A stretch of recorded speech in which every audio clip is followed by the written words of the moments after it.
This is our reading on John Locke, coming from A.C. Grayling's History of Philosophy, second best to Bertrand Russell's History of Philosophy. We've already gone over John Locke in my psychology playlist with Berkeley and Hume. However, I want to make a more detailed concentration on Locke's understanding of human understanding. Now, Locke, 1632 to 1704. We are doing this in order that the common man or woman can have a general education, the right to a general common education. John Locke, like Thomas Hobbes, and Thomas Hobbes is in my philosophy lectures playlist. If you are interested in Thomas Hobbes, I refer you to that playlist. Like Hobbes, John Locke wrote both about general philosophy and about politics, but unlike Hobbes, who is now discussed exclusively in connection with his political theories, Locke's contributions in both spheres proved highly influential. Locke was born in Somerset, England. He studied at Oxford, taking his bachelor's and master's degrees in the then standard Aristotelian-based scholastic curriculum, before also taking a degree in medicine. He served as physician and secretary to the statesman Earl of Shaftesbury, assisting the latter in his ministerial duties in government. In 1683, Shaftesbury fell under suspicion for a plot, the Rye House plot, to assassinate King Charles II and his brother and heir James, the aim being to block the latter's succession to the throne because he was a Catholic. He had to flee England. A brief note on the church. The reason why we've gone over Plato and Aristotle's political philosophies is because that was part of the ancient world. We skip over the medieval world simply because that was during the time that the church ruled everything. We've already covered contemporary political philosophy such as Rawls and Nozick, and now we are coming back to modern philosophy, starting with John Locke, going on into David Hume, and then Jean Rousseau. In any case, he had to flee England. Locke, who was under suspicion by association with him, accompanied him into exile in the Netherlands. After the Glorious Revolution of 1688, in which James II abdicated and the English Parliament invited William of Orange to be king, Locke then returned to England, in the same ship that carried William of Orange's wife, the English Princess Mary. He then published his two treatises on government, which provided a justification for the dramatic constitutional change that the Revolution had effected. It is possible that the treatises were written before the Revolution, perhaps circulating in private. If so, they might have served as part of what inspired James II's opponents to assert Parliament's authority against the crown. In any event, the treatises, and especially the second of them, proved greatly significant for political thinking thereafter, being quoted verbatim and extensively in the documents of the American and, might I say, the French revolutions, and providing a major inspiration for political liberalism in general. Locke's contributions to other mainstream areas of philosophy were equally consequential. His essay concerning human understanding is a classic of empiricism. He, as well as Sir Isaac Newton, were together held in high esteem by the philosophers of the 18th century Enlightenment, of which we now are still experiencing. Voltaire, who described Locke as the Hercules of metaphysics. One reason for this high praise is that the weight of philosophical tradition had hitherto rested on the side of rationalism and epistemology, but Locke had helped swing it in favor of empiricism. In Voltaire's France, the Cartesians, Descartes' followers, were dominant. In Locke's England, the rationalist flag was flown by the Cambridge Platonists, chief among them Ralph Cudworth. But Locke's case for empiricism, constituting a defense of the rationale that underlay developments in natural science, was on the right side of intellectual history. It prompted the brilliant rationalist-inclined Leibniz to write a critique of Locke in his new essays concerning human understanding. And it was the immediate background to the philosophical thinking of George Berkeley and David Hume, who, with Locke, formed the triad of British empiricists so influential for much of subsequent philosophy. Locke was a fellow of the Royal Society, whose members were, among other things, interested as Sir Francis Bacon and René Descartes had been, in the question of how knowledge is best acquired. They do not accept Descartes' solution, nor the rationalist approach in general, and they wish to see a theoretical justification for the empirical experimental methods they employed in their scientific researches. Locke offered to write an essay on the topic to examine our abilities and see what objects our understandings are, or are not fitted to deal with. This meaning examining the origin, certainty, and extent of human knowledge, together with the grounds and degrees of belief, opinion, and assent.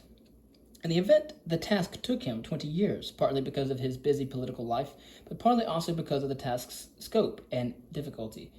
The Cambridge Platonist's version of rationalism was based on a commitment to innate ideas, the doctrine that we are born knowing a significant number of things, among them the fundamental truths of logic, morality, and theology. They thought this for Plato's reason, namely that experience cannot lead us to ultimate truths, but only to opinion about what is imperfect and transitory. This view stands in obviously sharp contrast with the empiricist commitment to the primacy of experience in the acquisition of knowledge. And might I tell you that without a character, without a citizenry of character, of virtue, and therefore knowledge, we do not have power. Locke's essay, accordingly, begins with a refutation of the doctrine of innate ideas in Book 1. It then proceeds in the remaining books 2, 3, and 4 to discuss experience itself and how knowledge arises from it. The great argument for there being such innate ideas as everything is self-identical, nothing contradicts itself, a whole is greater than its parts, is that everyone knows or at least assents to them. Locke points out that as a matter of fact, this is not true. There are plenty of cases of people never having thought about such matters. The ideas of impossibility and identity are absent from the minds of children and many adults, even if, on being prompted, they would assent to the idea, built upon them, that it is impossible for something to be and not be at the same time. This is even more so regarding supposedly innate ideas about moral principles and notions of a God, where much disagreement between individuals and cultures can flourish. Locke says that knowledge is concerned with three topics: physics, or the nature of things; practice, or morality; and semiotics, or the signs that the mind makes use of for understanding things or conveying its knowledge to others. The two central books of the essay, books 2 and 3, are concerned with the two kinds of signs we use, respectively, ideas and words. These are the great instruments of knowledge. Ideas and words. By idea, Locke means whatever the mind can be employed about in thinking. Ideas come to us from experience, which takes the form either of sensation or of reflection. Sensation is seeing, touching, and the rest. Reflection is experience of the eternal operations of our minds, and remembering, comparing, inferring, and the rest. Ideas are either simple or, when combined together, complex. Simple ideas of color and taste are passively received by the mind. Complex ideas of things in the world, their properties and their relations to other things, are the result of how we arrange our ideas in the course of experience. Ideas are, remember, signs. They stand for something other than themselves. Ideas are in consciousness. They represent or represent other things. In the case of sensory ideas, they represent things outside the mind. So when one looks at a tree, the idea of it is in the mind, while outside in the world is the tree itself. Locke thought that this theory of perception gives us grounds for thinking that we can know how things actually are.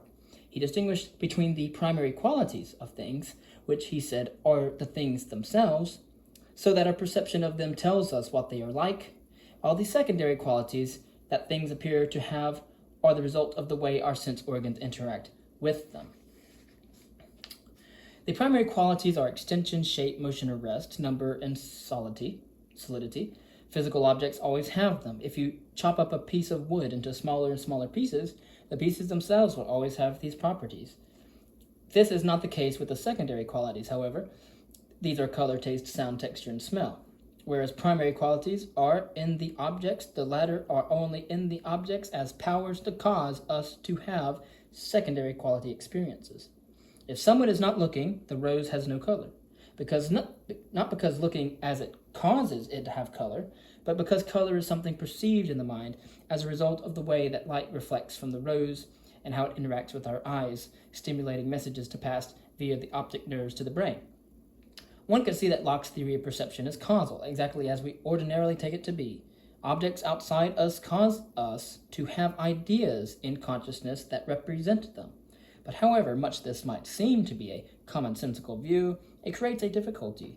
Ideas stand between us and things, forming a veil of perception, Locke says, which we cannot put aside to see whether the ideas accurately represent what we suppose them to represent, or even indeed whether there is anything out there behind them at all.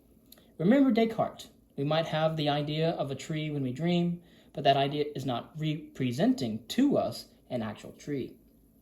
Locke did not try to deal with this skeptical problem. He step-sides it, saying, quote, "The light that is set up in us shines bright enough for all our purposes," end quote. By the light, Locke means the mind and its operations.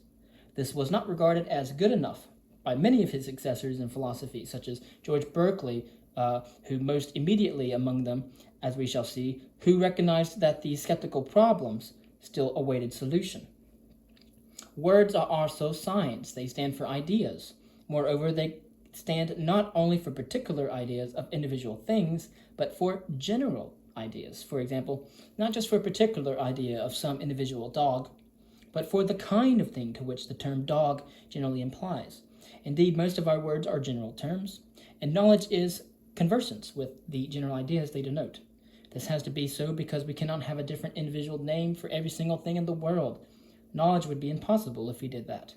Words are needed, Locke says, because ideas are private to each person's consciousness, so there has to be a way of making thoughts public, and of conveying to others what we are thinking or experiencing. Language serves this function. There are serious problems with this theory.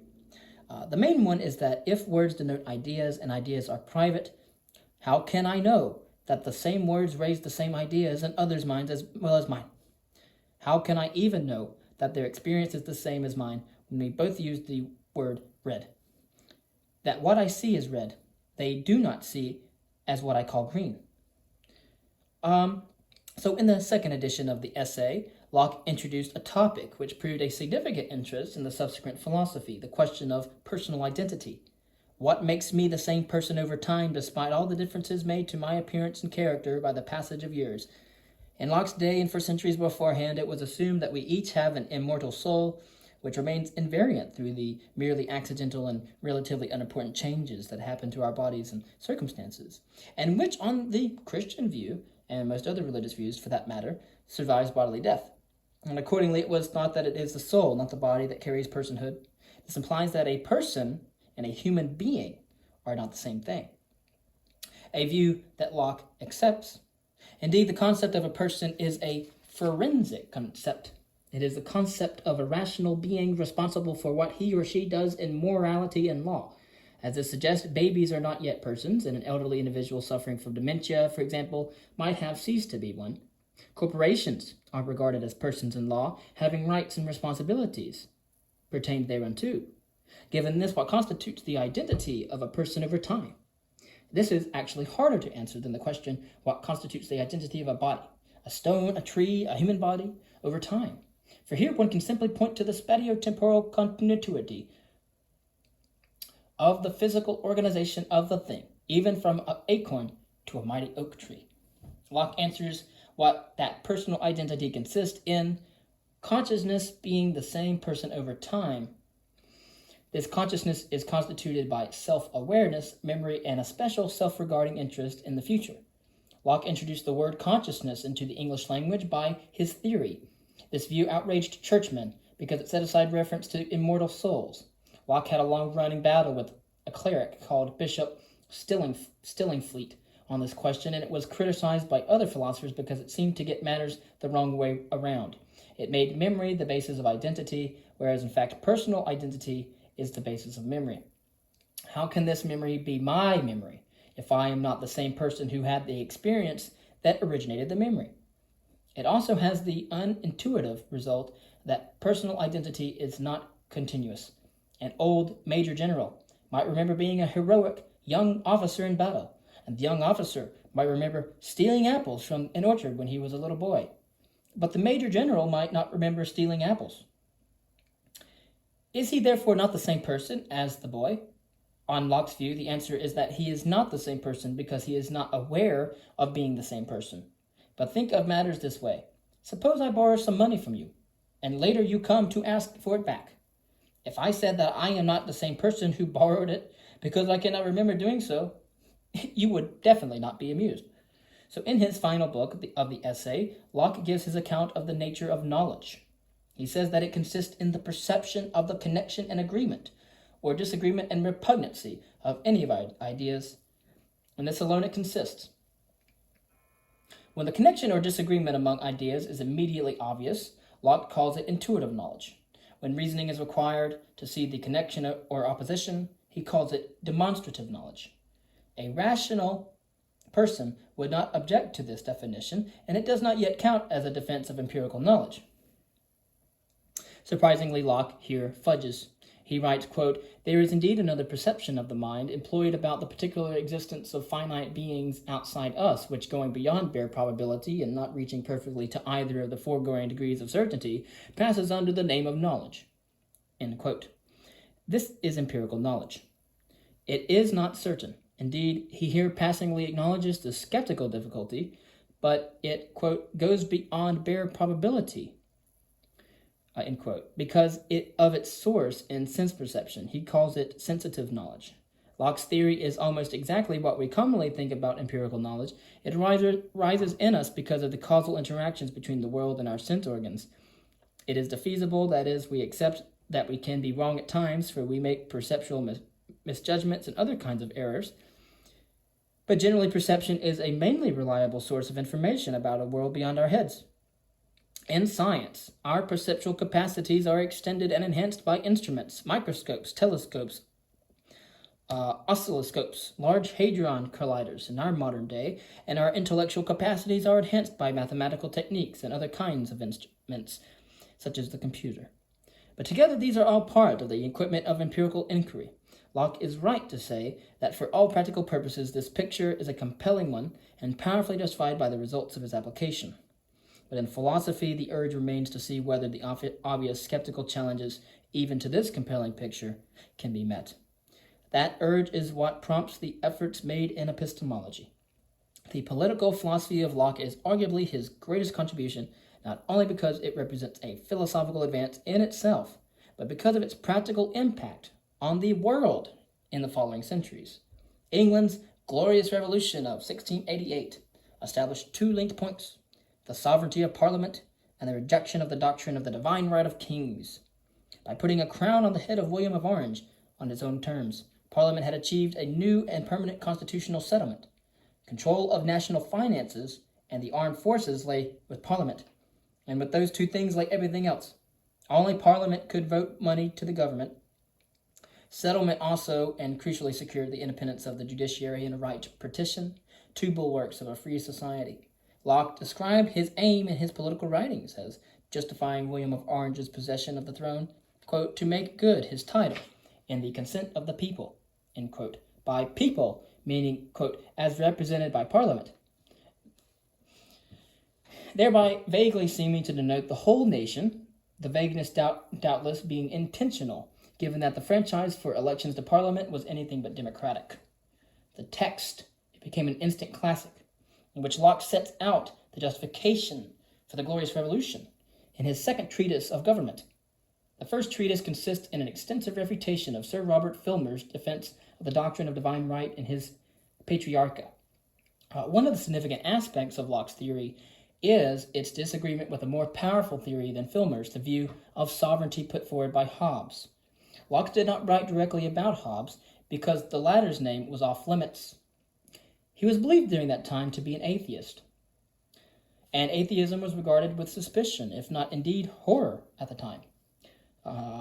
Moreover, Hobbes' views were equally applicable to monarchical and republican regimes, and if anyone tried to defend William's entitlement to the throne by citing Hobbes, William's opponents could just as easily cite Hobbes on the other side of the case, since Hobbes' writings definitely promote monarchy as well as republicanism. So like Hobbes, Locke also employs the idea of a state of nature as existing before the creation of civil society. But for him, it was not an arena of endless strife between people, but instead a place where individuals enjoyed freedom. And of course, there's the lifelong debate between Hobbes and Rousseau. And of course, most of that freedom has to be yielded up to get the benefits of living in society. But Locke, of course, held that certain of those rights, chief among them the rights of life, the rights of liberty, and that of property, cannot be given away by a social contract. This fact by itself makes it impossible that there should be such a thing as absolute sovereignty, and by its very nature, absolutism is inconsistent with the natural rights that people bring into society when they enter the mutual contract that brings society into existence. The ideas of natural law and natural rights are closely connected. In Locke's view, natural rights rest on the fact that in the state of nature, individuals can freely use whatever nature offers in the way of shelter, comfort, and sustenance. Natural law says what is allowed and forbidden to people given how things stand in nature.